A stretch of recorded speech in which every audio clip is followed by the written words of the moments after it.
morning, mes petits marque-pages, ici Métaphorique. J'espère que vous allez bien, moi c'est le cas, je suis très heureux de vous retrouver pour une nouvelle chronique et dans un style inédit car oui, on va s'attaquer à du policier, au polar. Comme vous pouvez le voir juste derrière moi, ça ne sert à rien bien, de faire durer le suspense. On va parler de Michel Bussy et du Au soleil redouté, le titre du livre que j'ai lu. Donc Michel Bussy, c'est un auteur français, je crois qu'encore une fois, il n'y a pas besoin de le présenter, je dis tout le temps ça, mais bon, en ce moment, on lit des auteurs très connus, hein. Donc en 2006, c'était un géographe universitaire de renom, et il a commencé à écrire, et il a vraiment explosé avec Nymphéas Noir en 2011, qui est devenu le polar le plus primé. Voilà, c'est un vrai classique, et je pense que Michel Bussy, lorsqu'il sort un livre aujourd'hui, c'est synonyme de beaucoup de ventes. Voilà, moi j'aime beaucoup Michel Bussy, notamment l'été. Il n'y a rien de péjoratif à ça, ce n'est pas parce que c'est plus léger ou autre, hein. Tout simplement, j'aime bien associer le policier aux vacances d'été, donc c'est comme ça et c'est quelque chose que j'apprécie énormément. Au niveau de ses livres marquants, il y a Code Lupin, on a fait un histoire, on en a parlé, il y a Un avion sans aile, et il y en a beaucoup d'autres, mais voilà, j'en ai choisi quelques-uns que je connaissais et certains d'autres qui ont été primés. Au niveau de l'anecdote, ses premiers romans se situent pratiquement tous en Normandie. Je peux vous laisser vérifier. Son éditeur, c'est Presse de la Cité. Et au niveau des tarifs, on est sur du 22 euros en brochet, 9 euros en poche et 14 euros en e-book. J'ai bien vérifié, je vous promets que c'est le cas. D'habitude, c'est vrai que l'e-book est un petit peu moins cher parce que dématérialisé, là j'ai fait plusieurs sites, il était quand même à ce prix-là. Donc écoutez, apparemment, c'est le juste prix.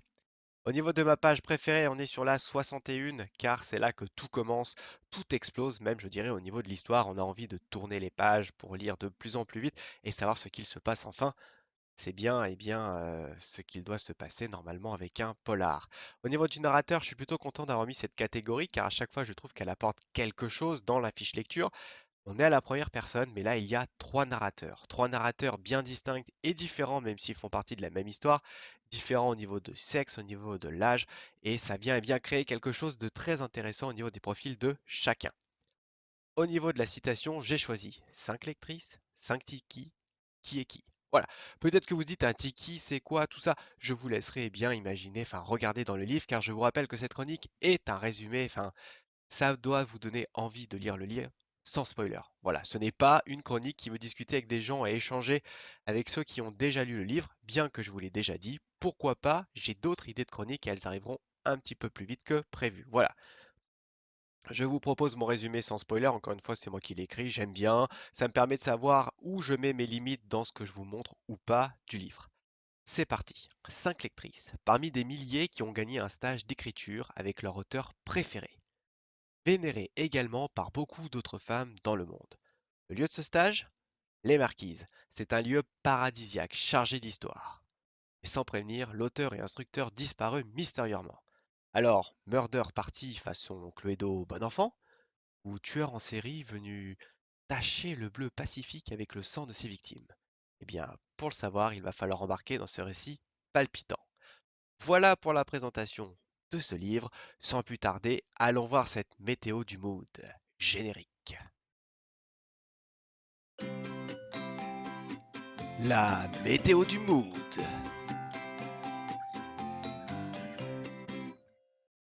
Et on se retrouve, et vous allez voir qu'il y a très peu de changements, hein, roulement de tambour. Voilà, on reste sur quelque chose de similaire et je l'assume totalement. Écoutez, il y a toujours du soleil car je suis quelqu'un d'optimiste et que je vous rappelle que j'associe les livres de Michel Bussy à l'été. Donc c'est pour ça. En plus, il fait encore beau et chaud dehors à cette saison de l'automne, donc nous allons en profiter. Cependant, les nuages restent professionnels de mon côté, hein. Le stress monte un petit peu avec les différentes échéances. Mais bon, il y a pire. Et j'ai adoré retrouver le beau temps et le bleu pacifique du soleil redouté aux marquises. Allez, sans plus attendre, passons au cœur de la chronique.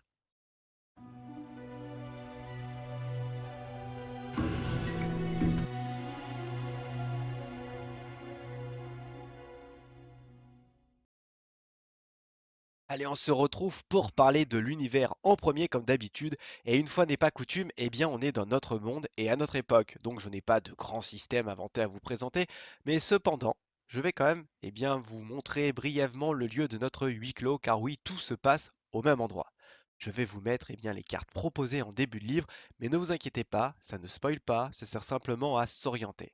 Voilà, donc nous sommes dans les Marquises. C'est une terre paradisiaque, l'eau bleue du Pacifique, et c'est une île assez petite. Il y a peu d'habitations, il y a beaucoup de randonnées à faire, des points de vue à aller voir, il y a les plages aussi, et puis le lieu est chargé d'histoire. Il y a par exemple des tikis. Alors qu'est-ce que c'est? Eh bien, ce sont des petites statues en pierre qui ont été sculptées pour représenter la plupart du temps un mana.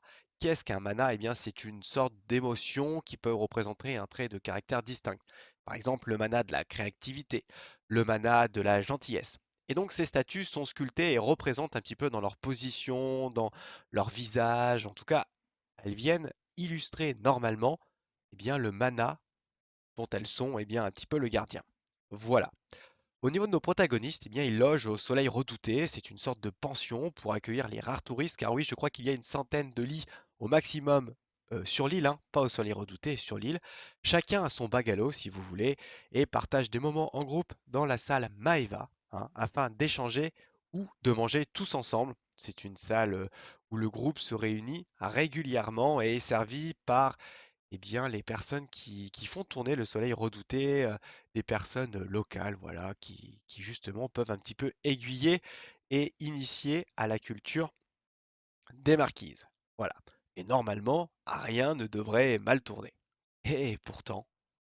Allez, passons au personnage. Je vous ai préparé une petite surprise. Je vais faire différemment de d'habitude. C'est parti.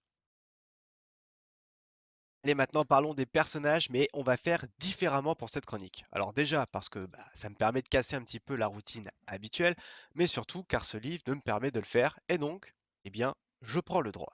Il y a exactement 5 lectrices et 2 accompagnants, donc ça fait 7 personnages qui peuvent être susceptibles d'être soit le maître du jeu, si on parle d'une murder party, car je ne spoilerai toujours pas, ou psychopathe sanguinaire, si ce sont des meurtres qui apparaissent. Je vais vous présenter les 7 profils, mais ne vous inquiétez pas de manière très succincte, car oui, on va pas faire une vidéo de 2 heures. Donc je vous propose de commencer tout de suite. Commençons par Clem. Elle est employée d'un call center, mais elle, ce qu'elle rêve, c'est d'écrire, voilà, c'est de devenir une grande écrivain, donc elle est très contente d'être dans ce stage d'écriture. Son signe distinctif, c'est qu'elle déteste les coques qui l'empêchent de dormir, et elle va le dire régulièrement, car elle fait partie, des 3 narrateurs. Au niveau des traits marquants, bon, c'est pas très pertinent, je pense, mais quand même, par rapport à l'histoire, ça l'est. Elle a une apparence à la garçon manqué, et c'est quelque chose qu'elle revendique, même avec, un petit peu ses habits pris militaires, habits assez amples. C'est quelque chose qu'elle met souvent en avant elle-même. Voilà, sa relation aux autres, elle est méfiante. Elle a une sorte de carapace. En quelques mots, Clem, elle se pense être née pour lire. J'ai mis bien non pour écrire. Elle a hâte de réussir afin de pouvoir changer de vie. Elle est très proche de Maïma, par contre. Ça, c'est la fille de Marie-France. On les verra un petit peu plus loin. Et c'est une élève assidue. Ça, c'est bien remarqué par tout le monde. Au niveau de l'atelier écriture, elle a ses chances. Elle se méfie particulièrement d'Héloïse, dont elle n'apprécie pas le caractère. En même temps, elles sont complètement opposées. Et comme je le disais, elle fait partie des 3 narrateurs, donc très important. Personnage numéro 2, Faren. Profession commandante de police, signe distinctif, elle est originaire du Nord, elle est très grande et paraît très froide. Voilà. Au niveau de son trait marquant, elle est venue avec son mari qui lui est gendarme. Également, vous voyez 2 personnes qui enquêtent, Yann.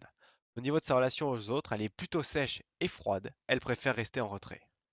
En quelques mots, elle, Faren, semble être venue pour quelque chose en plus de ce stage de lecture, j'ai mis d'écriture. À force de lire, voilà, je veux que tout le monde lise. Elle ne semble pas forcément douée pour la forme de l'écriture, je parle, même si elle a souvent des choses à raconter, notamment par rapport à ses enquêtes. Et même avec son mari, ce qu'on peut dire, c'est que ses rapports humains sont assez froids. On en apprendra un petit peu plus tout au long du récit. Et finalement, nous, en tant que lecteurs, on commence à se demander qu'est-ce qu'elle est venue faire, cette commandante de police, exactement aux marquises. Bien, vous le saurez si vous lisez le livre. Au niveau du troisième profil, j'ai choisi Yann, forcément, vu que c'est le mari de Faren. Il est également gendarme, il accompagne sa femme, il adore passer du temps avec Maïma. Forcément, ce sont les deux accompagnants, donc quand les personnes sont dans l'atelier écriture, ça permet de se retrouver. Au niveau de sa relation aux autres, Yann est assez effacé et il entretient une relation distante avec sa femme. Donc, il est venu l'accompagner, mais il semble lui être surtout venu profiter de cet endroit paradisiaque.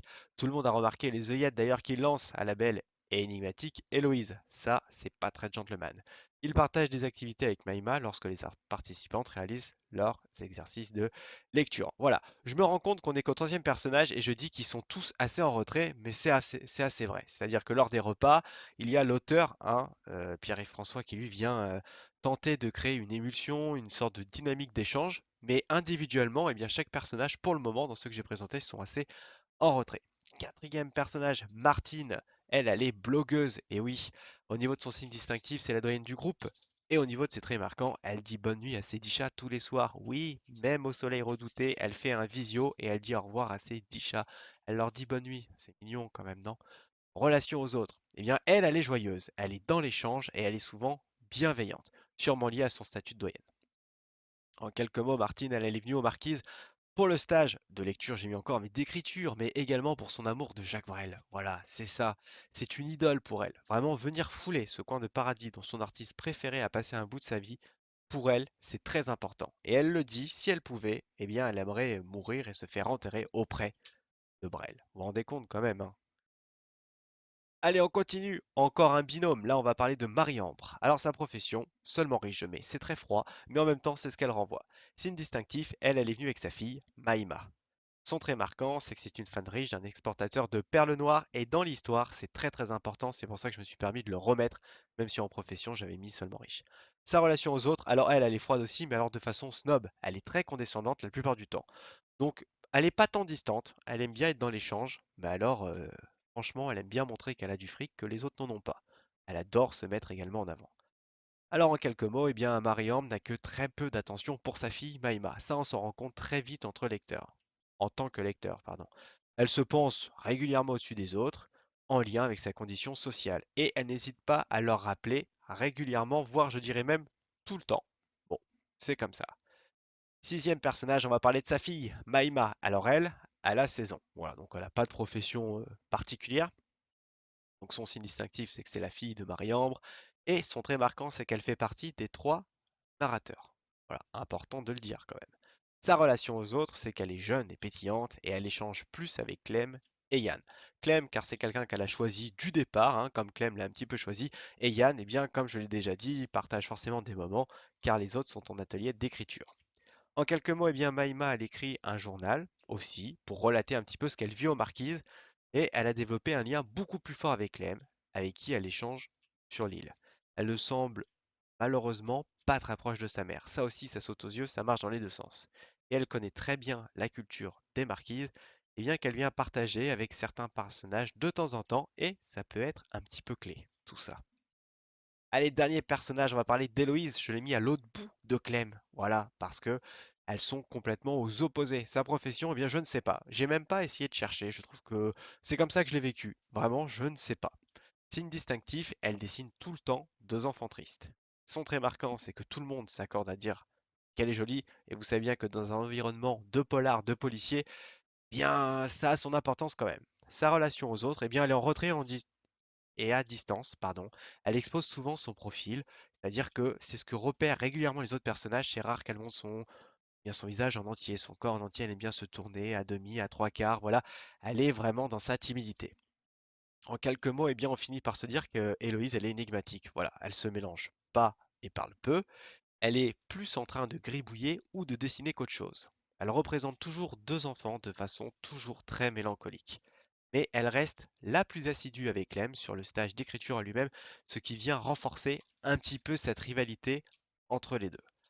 Voilà, je ne vous avais pas menti, hein, je suis allé très très vite et on peut bien maintenant passer bien au cœur de cette chronique et mon récit de comment j'ai traversé ce roman. Allez, bonne écoute à tous. Pour cette aventure, je me suis imaginé directement en marquise. J'étais dans un bungalow qu'on m'avait alloué, avec devant moi trois dossiers bien distincts, un par narrateur. Clem, Yann, Maïma. Je devais les lire dans un ordre bien précis, afin d'avoir la bonne chronologie des événements pour tenter de trouver ce qu'il s'était réellement passé. Et dans ce lieu magique, dont la nature seule a le secret pour nous faire vibrer et même parfois nous émouvoir. J'avais tellement envie d'aller visiter et me promener sur l'île, aller voir ce bleu pacifique, ces plages de sable chaud, à les randonner pour comprendre le passé historique et ô combien chargé d'émotions de cette culture bien trop bafouée par les événements du temps. Cependant, je ne pouvais pas me le permettre. J'avais de la lecture. Merde alors, qu'est-ce qui s'est passé ici? Comment un simple stage d'écriture avait pu autant mal tourner? Comment un lieu aussi beau pouvait-il devenir le théâtre d'une pièce aussi macabre et sordide? Dans un soupir de résignation, je m'assois à la petite table de la seule pièce qui compose la chambre. Je tourne le dos aux rayons du soleil qui rentre pour me chauffer le dos, et je prends délicatement les dossiers et commence à lire le récit. Celui de Clem, entrecoupé de celui de Maïma, et enfin, Yann. Tout commence de façon banale. Je décris le lieu paradisiaque qui sert à l'atelier d'écriture. On parle également beaucoup de l'organisateur, un certain Pierre-Yves François, porté au nu par énormément de femmes qui dévorent ses livres à leur sortie, et ce à travers toute la France. Les 5 lectrices ne font pas d'ailleurs exception, et semblent boire chacune des paroles de l'écrivain qui sait exactement ce qu'il fait et quelle place il occupe auprès de ses fans et femmes. Chacune des lectrices a son caractère, et même si certaines semblent un peu particulières, après tout c'est normal. Un groupe est forcément composé de personnes différentes les unes des autres. On apprend qu'elles doivent régulièrement réaliser des exercices donnés par cet auteur star pour améliorer leur écriture et travailler dessus. Chaque personne est à peu près décrite pour qu'on puisse en faire un avis. Rien de bien transcendant. Et puis sans prévenir, cet écrivain incroyable, enfin, question de point de vue, si vous voulez vraiment mon avis, il disparaît. Et ce juste après avoir indiqué que la seule façon de captiver un lecteur était de partir d'une disparition. Ouais, un peu facile. Alors, il est parti se cacher? Il s'est fait réellement enlever? En tout cas, tout part de là. C'est difficile pour moi de démêler le vrai du faux. Je dois me fier au récit des personnes. Et qu'est-ce qui me dit que je me fais pas balader? Qui me dit que les événements relatés ne sont pas influencés par la personne qui les a vécus? Après tout, chacun rapporte ce qu'il a vécu en lien avec son expérience, son caractère et sa sensibilité qui lui est propre. Et là, je me prends encore une claque. Le 4e mur est brisé. Un ou une des narrateurs ou narratrices s'adresse directement au lecteur.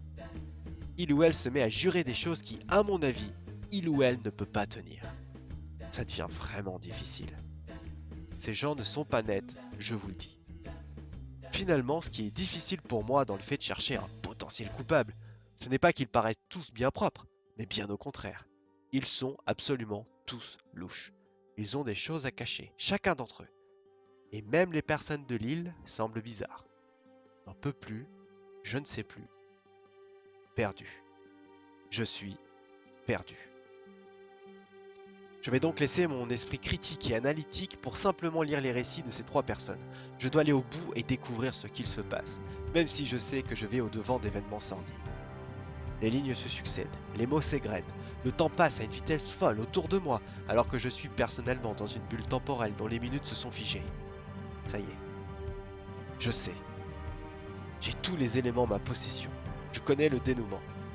Je sais le pourquoi, le comment et surtout le qui. Je dois vous l'avouer, je me suis fait surprendre. Et vous, vous l'aviez? Pour le savoir, il va falloir lire Au soleil redouté. C'était métaphorique.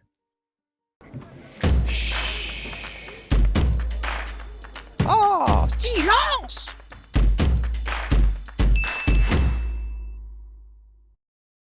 Petite question du libraire pour alléger le ton de cette fin de vidéo. Alors pour vous, quel est le meilleur livre de policier? Vraiment la Bible du polar. Allez, répondez dans les commentaires et on pourra échanger comme on l'a fait pour la dernière vidéo. La prochaine chronique, je vous préviens, sera un petit peu différente. Elle ne portera pas sur un roman unique et le format sera changé également. J'espère que vous retrouvez nombreuses et nombreux. Allez, il est temps pour moi de retourner à mes lectures et de vous souhaiter à vous plein d'aventures. Et n'oubliez pas, on se retrouve au prochain livre, mes petites pages écornées. Allez, bye!